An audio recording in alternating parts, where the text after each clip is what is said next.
समय आएगा, सबसे बड़ा और सबसे लंबा छलांग हम ही मारेंगे।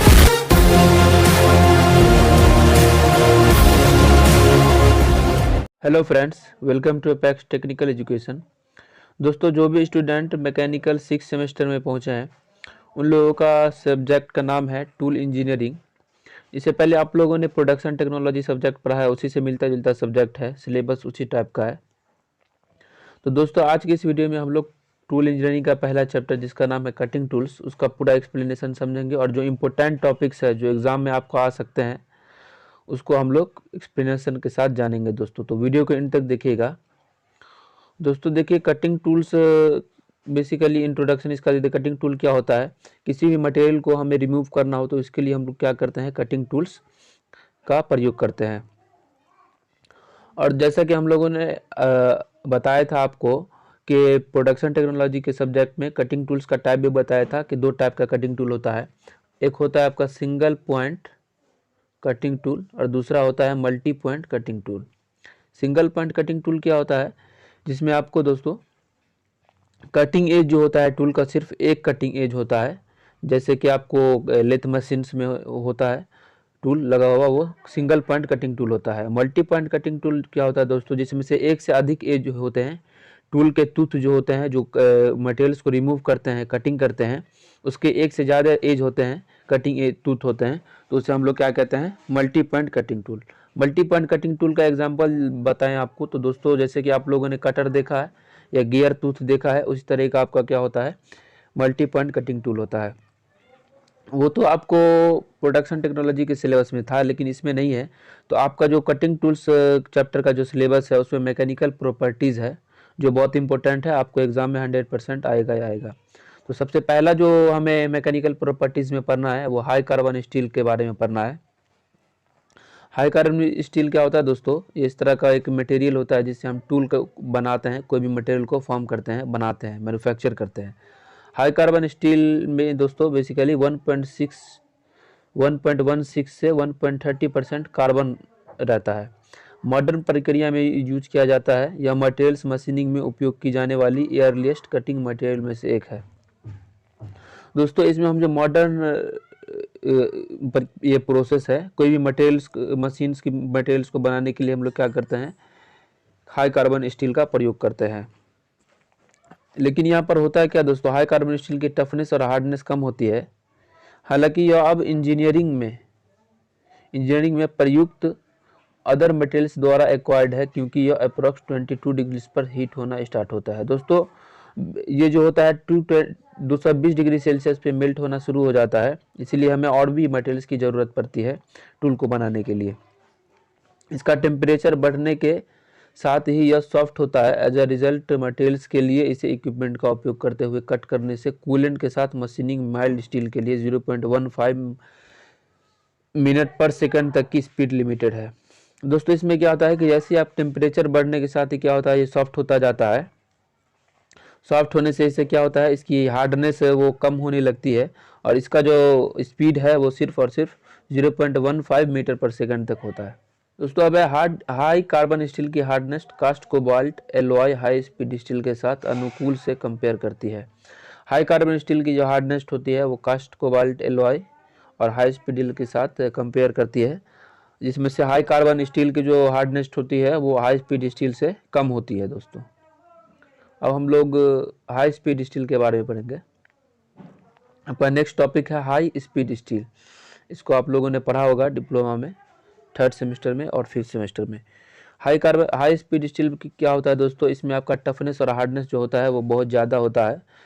और जैसे आप लोगों ने हाई स्पीड स्टील का हैमर देखा होगा तो उसको हम जितना भी पीटते हैं तो वो फ्लैट नहीं होता है। और हाई कार्बन स्टील का जो ये होता है आपका मटेरियल होता है या हैमर होता है, कोई भी ऑब्जेक्ट होता है वो फ्लैट हो जाता है। इसमें कार्बन की परसेंटेज 0.5 से 0.8% रहता है। टंगस्टन, क्रोमियम, वेनेडियम, मोलिब्डेनम और कोबाल्ट जैसे एलॉय मटेरियल वाले कार्बन स्टील है। इसके अंदर टंगस्टन, क्रोमियम, वेनेडियम, मोलिब्डेनम और कोबाल्ट एलॉय मटेरियल्स वाले कार्बन स्टील है, इससे ये बनाया जाता है। हाई स्पीड स्टील यानी कि इसको हम लोग शॉर्टकट में HSS भी कहते हैं। HSS का हीट ट्रीटेबल टफ मटेरियल है जो 650 डिग्री तक अपने हार्डनेस को बनाए रख सकती है। दोस्तों आप लोगों ने हाई कार्बन स्टील का टेम्परेचर जो बताया था मैंने आपको 22 डिग्री सेल्सियस होता है, पर वो मेल्ट करने लगता है 220 डिग्री सेल्सियस के बाद। लेकिन ये जो होता है हाई कार्बन स्टील, इसका 650 डिग्री पर जाके क्या होता है, ये हीट होना शुरू होता है, मेल्ट होना शुरू हो जाता है, जिसे रेड हार्डनेस भी कहा जाता है। ये 650 डिग्री सेल्सियस पे हीट होना शुरू होता है, मेल्ट होना शुरू होता है, जिससे इसकी हार्डनेस बनी रहती है, इसीलिए इसको रेड हार्डनेस भी कहा जाता है, क्योंकि यह उस टेम्परेचर पर इक्विपमेंट के टिप से पहले मेटल का कलर है। हाई स्पीड स्टील को 3 कैटेगरीज में बांटा गया है, 18:4:1। इसमें से 18% आपका टंगस्टन रहता है, क्रोमियम 4% और वेनेडियम 1% रहता है। दोस्तों इसके टूल को टंगस्टन टाइप यानी कि हाई स्पीड स्टील के रूप में जाना जाता है। यह हीट फ्रिक्शन और टियर वियर को रिड्यूस करता है। इसमें क्या होता है दोस्तों, जो हीट होता है, जो फ्रिक्शन होगा, और टियर वियर इसमें क्या होगा, नहीं होगा दोस्तों। टियर वियर इसलिए नहीं होता है, इसकी हार्डनेस और टफनेस ज़्यादा होती है और ये टूटता भी नहीं है, इसमें कोई भी खरोच उरोच बहुत कम आती है। अब इसमें हाई स्पीड स्टील का क्या आपको प्रयोग होता है, यूजेज क्या है, drill, reamer, counter board, milling, cutters और सिंगल पॉइंट कटिंग टूल का हाई स्पीड स्टील से बनाया जाता है। दोस्तों सिंगल पॉइंट कटिंग जो टूल जितने भी होते हैं उसको हम लोग हाई स्पीड स्टील से बनाते हैं। उसके बाद आपका सुपर एचएस है, ये आपको एग्जाम में मुझे नहीं लगता कि आएगा, लेकिन आप लोग देख लेना, मैं इसको बताऊंगा नहीं। हम लोग अब नेक्स्ट टॉपिक की तरफ बढ़ते हैं। मैंने आपको पहले ही बता दिया है कि जो इंपॉर्टेंट टॉपिक्स है इस चैप्टर में वही मैं आपको बताऊंगा, जो 100% आपको एग्जाम में पूछे जाएंगे। तो आप लोग तैयारी शुरू कर दें। अब हम लोग कास्ट कोबाल्ट एलॉय यानी कि स्टेलाइट के बारे में बात करेंगे। इंडिपेंडेंटली एचएसएस डेवलप करता है। कास्ट कोबाल्ट एलॉय या स्टेलाइट में स्टील का यूज़ नहीं किया जाता है। इसमें 35 to 53% कोबाल्ट कंपोज होता है, क्रोमियम 30 से 33% और टंगस्टन 10 से 20%। इसमें स्टील का प्रयोग हम लोग नहीं करते हैं। 38 से 53% कोबाल्ट रहता है, क्रोमियम 30 से 33% और टंगस्टन जो होता है आपको 10 से 20% इसमें रहता है। हम लोग कास्ट कोबाल्ट एलॉय को टूल का हार्डनेस अच्छी होती है 58 से 84 HRC यानी हॉर्स पावर, लेकिन यह हाई स्पीड स्टील की तरह टफ नहीं होता है। दोस्तों यह हाई टेम्परेचर और कटिंग स्पीड पर तेज़ी से स्टॉक को हटाने के लिए सूटेबल है, लेकिन इम्पैक्ट शॉक के लिए सेंसिटिव है। दोस्तों अगर इस पर इम्पैक्ट शॉक यानी कि अचानक से कोई झटका लगता है तो ये टूट भी सकता है। अब हम लोग सीमेंटेड कार्बाइड के बारे में बात करेंगे। यह एक कंपोजिट मटेरियल है। ये सब इंपॉर्टेंट टॉपिक्स है, इसको आप लोग जरूर देख लेना। इसमें टंगस्टन कार्बाइड और कोबाल्ट के मिक्सचर से मैन्युफैक्चर किया जाता है। इसको कोबाल्ट और टंगस्टन कार्बाइड से इसको बनाया जाता है। इसकी मैक्सिमम स्पीड 300 मीटर पर मिनट होती है। दोस्तों सेरामिक्स के बारे में बात करेंगे। सेरामिक्स को पाउडर मेटलर्जी यानी कि एल्यूमिनियम ऑक्साइड और टाइटेनियम ऑक्साइड और मैंगनीज ऑक्साइड को ऐड करके जोड़ के इसको मिक्स करके बनाया जाता है। इसकी कटिंग प्रॉपर्टीज जिससे इम्प्रूव हो जाती है। इसकी मैक्सिमम जो कटिंग स्पीड है वो 650 मीटर पर मिनट है। ये आपको सेरामिक्स का 650 मीटर पर मिनट स्पीड होता है। अब हम लोग डायमंड्स के बारे में बात करेंगे, और आप लोग को डायमंड्स के बारे में पता होना चाहिए, और पता ही होगा कुछ लोगों को। जिस दोस्तों को डायमंड्स और इसमें जो भी टॉपिक मैंने अब तक लोगों को बताया है, तो आप लोग कमेंट करें कि कौन कौन सा टॉपिक्स आपको पता था। डायमंड्स को हार्डेस्ट मटेरियल के नाम से भी जाना जाता है। इसका यूज हाई कॉस्ट और स्मॉल साइज की वजह से लिमिटेड किया जाता है। दोस्तों डायमंड्स एक हार्डेस्ट मटेरियल होता है और इसका यूज हम बहुत कम चीज़ों में करते हैं, लेकिन क्योंकि इसका जो कॉस्ट होता है वो हाई होता है, बहुत ज़्यादा होता है। यह शार्प कटिंग एज मेंटेन कर सकता है और इसका हाई वियर रेजिस्टेंस अधिक होता है। दोस्तों इसका प्रयोग जो होता है बेसिकली जो रॉक्स होते हैं, जो आपको पत्थर्स होते हैं ना, उसको काटने के लिए किया जाता है, और जो भी बड़े बड़े चट्टान होते हैं और भी जगह पे इसका प्रयोग किया जाता है। इसका कटिंग एज बहुत ही शार्प होता है जिसको मेंटेन कर सकते हैं, और इसका हाई वियर रेजिस्टेंस अधिक होता है, जिसके कारण दोस्तों ये टूटता नहीं है, मुश्किल से इसमें खरांच आती है क्योंकि ये बहुत ही ब्रिटल मटेरियल भी होता है। और डायमंड टूल को लार्ज वेज एंगल रिक्वायर्ड होता है। और हम लोग क्यूबिक बोरोन नाइट्रेट के बारे में बात करेंगे। CBN शॉर्ट फॉर्म है इसका। क्यूबिक बोरोन नाइट्राइट को हम laboratory high pressure high temperature पर बनाते हैं लेबोरेटरी में।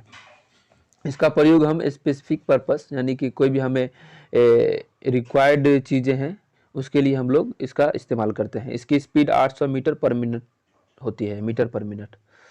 और हम लोग geometry of single point cutting tool के बारे में बात करेंगे। लेकिन दोस्तों मैंने आप लोगों को प्रोडक्शन टेक्नोलॉजी में सिंगल पॉइंट कटिंग टूल का ज्योमेट्री बता दिया था, सैंक, फेस, ये सब बता दिया था। तो आप लोग इसको देख लेना, इम्पोर्टेंट नहीं है लेकिन फिर भी देख लेना, मैंने आपको इससे पहले बता दिया है, मैं आपको बताऊंगा नहीं। नेक्स्ट हम लोग चलते हैं, ये देख लेना कि इसमें सिंगल पॉइंट कटिंग टूल में फेस क्या होता है। टूल के जिस पार्ट पर चिप स्लिप करती है वो फेस होता है, और नोज़ होता है, बेस, ये सब। और एंगल्स जरूर पढ़ लेना दोस्तों, रैक एंगल क्या होता है, लिप एंगल क्या होता है, clearance angle, and cutting edge angle और साइड कटिंग एज एंगल, ये सब क्या होता है। अब मैं आप लोगों को सिंगल पॉइंट कटिंग टूल तो पहले बता ही दिया हूँ उसका ज्योमेट्री, और मल्टी पॉइंट कटिंग टूल्स का ज्योमेट्री आपको बताना है इस वीडियो में। मल्टी पॉइंट कटिंग टूल में एक से अधिक एजेज होता है, मैंने आपको वीडियो के इंट्रोडक्शन में ही बता दिया शुरुआत में। और जैसे कि इसका प्रयोग हम drill machine, milling cutter, rhyming, broach, ये सब टूल्स पर करते हैं, ये मशीन्स पर करते हैं।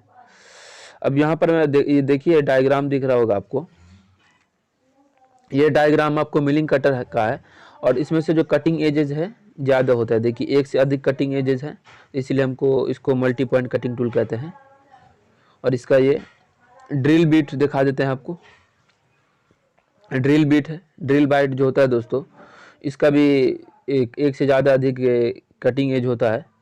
और इसका ये देखिए सैंक है, ये होल्ड करते हैं, होल्ड किया रहता है जो मशीन के अंदर, जो होल्डर में फिक्स रहता है चक के अंदर, इसको हम सैंक बॉडी कहते हैं जिसे। और ये नेक हो गया, और ये हेलिक्स एंगल, हेलिक्स और रैक एंगल। ये मार्जिन हो गया दोस्तों, जो मार्जिन हुआ, जो आपका जो मटेरियल्स को कट करता है, जो वर्क पीस को जो कट करता है, वो आपका मार्जिन थोड़ा सा रहता है उसके बीच में। और जो आपका कटिंग एज ये वाला है, इसी को हम कटिंग एज कहते हैं। और ये नेक हो गया, फ्लूट्स हो गए, जो आपका यहाँ पर जो जगह खाली है इसको फ्लूट्स कहा जाता है। और दोस्तों हम लोग आगे बढ़ते हैं, अब हम लोग थ्रू अवे इंसर्ट के बारे में बात करेंगे। आप लोगों को geometry of single point cutting tool बता दिया है, उसको भी पढ़ लेना, वो बहुत इंपॉर्टेंट है, आपको एग्जाम में आ सकता है। Through away insert turning tool और मिलिंग कटर एज पर लगा होता है, कटर के एज पर लगा होता है, जिसे स्क्रू से हम बदल सकते हैं। ये मेन रूप से कार्बाइड से बना होता है, लेकिन कभी कभी जैसे दोस्तों हमें वर्क मटेरियल और कंडीशन के हिसाब से इसे सीबियन यानी कि क्यूबिक बोरोनाइट्रेट या डायमंड से बने इंसर्ट का भी उपयोग करते हैं। अब हम लोग इस चैप्टर का लास्ट टॉपिक पढ़ेंगे। आपका आज चैप्टर 1 कंप्लीट हो जाएगा, बिल्कुल हो जाएगा। टूल एंड कटर मेंटेनेंस पढ़ेंगे दोस्तों, और ये भी बहुत ही इंपॉर्टेंट टॉपिक है। टूल और कटर की मेंटेनेंस हम कैसे करेंगे दोस्तों, इसमें कुछ पॉइंट दिया हुआ है। लुब्रिकेंट की जांच दोस्तों, हमें जब मशीन्स होती है, रेगुलर वर्किंग मशीन्स होती है आपको कंपनीज में, उसके जो कंपोनेंट होते हैं उसको हम वीकली लुब्रिकेंट करते हैं। जो भी पार्ट्स होते हैं उसके के जो अलाइनमेंट होते हैं, जो लिंक होता है, उस पर हम लोग वीकली लुब्रिकेंट करना बहुत ज़रूरी होता है, जिससे वो जाम ना हो। और कंपोनेंट का शार्पन होना, सेकंड पॉइंट है कंपोनेंट का शार्पन होना। जो भी आपका कंपोनेंट है वो शार्प होना चाहिए। यदि ऐसी मशीन्स का प्रयोग कर रहे हैं जिसमें शार्पनिंग, कटिंग, स्लाइडिंग के लिए डिजाइन किया गया हो उस मशीन को, तो यह रिक्वायरमेंट होती है आपकी कि आपको उसको जो टूल है उसको शार्प बना के रखें। थर्ड पॉइंट है check alignment specification. Alignment specification का मतलब है दोस्तों, आपका कोई भी मशीन है उसके जो बीच में उसके अंदर वो बहुत सारे पार्ट से मिलके बना होता है, कंपोनेंट से मिलके, तो उसका जो लिंक होता है, जो भी पार्ट आपस में जुड़े होता है, लिंक होता है, उसको आपको ध्यान देना है। उसका जो नट बोल्ट है वो कहीं ढीला तो नहीं है, या कोई भी पार्ट में कोई प्रॉब्लम तो नहीं है, उस चीज़ों का आपको ध्यान रखना होता है। Take good care of inspect the cleanliness. Fourth point है इंस्पेक्ट द क्लीनिनेस। दोस्तों जो आपका मशीन है उसको आपको साफ सुथरा रखना है, जिससे क्या होगा कि आपका पार्ट्स की टूल लाइफ बढ़ेगी, मशीन्स की टूल लाइफ बढ़ेगी। और take good care of parts, जो भी आपका मशीन्स का पार्ट है उसका आपको अच्छे से ध्यान रखना है दोस्तों। तो आई होप कि आपको पूरा चैप्टर समझ में आ गया होगा। अगर नहीं समझ में आया तो आप हमें कमेंट में बताएं, मैं आपको फिर से बता दूंगा। और वीडियो को एंड तक देखिएगा दोस्तों।